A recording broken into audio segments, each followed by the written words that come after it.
So, kumusta sa inyo mga kabarkada? Nagbabalik na naman sa panibagong video. So, EG the Miner nga pala, inspired by Kuya Sly. Kita nyo naman, ang skin ni Sly, ang skin ko din. Dahil idol ko si Sly. So, mag-world tour tayo.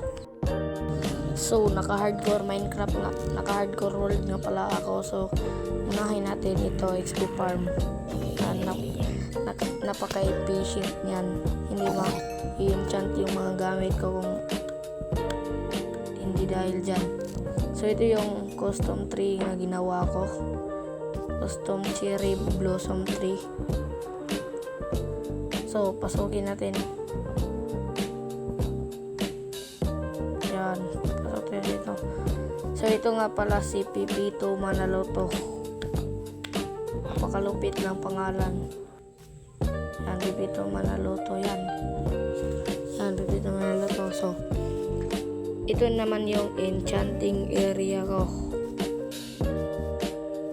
Ubos yung sugar cane ko kaya hindi na ako nagtanim dahil nakakatamad na. So, ito naman yung bahay ko, parang bahay ng villager outpost. So, ito naman yung ginamit ko mga furnace para dun sa aking XP farm na ginawa. Ito naman yung bahay-bahayan ko, ay modern house na ginawa ko pala. Yan. Ito yung kwarto dito. At sa ibaba naman ay ang storage room at ang kitchen na din. Yan. At next, ito yung sniper ko. Sa sniper tayo. Kain muna tayo. So, ito yung kulungan ng sniper ko. Sniper sanctuary. Yan, snip. So, malaki na pala siya.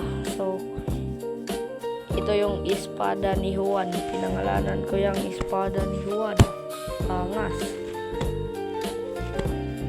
Pag tinaga ka nyan, patay ka. So, next naman, pupunta tayo sa aking beacon at portal at farm at nilagyan ng ulo ng dragon. Yan, farm ko.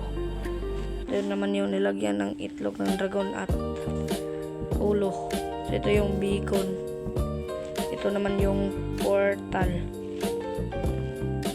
So, kung nag-enjoy kayo sa video, paki-follow naman at subscribe na din. Paalam!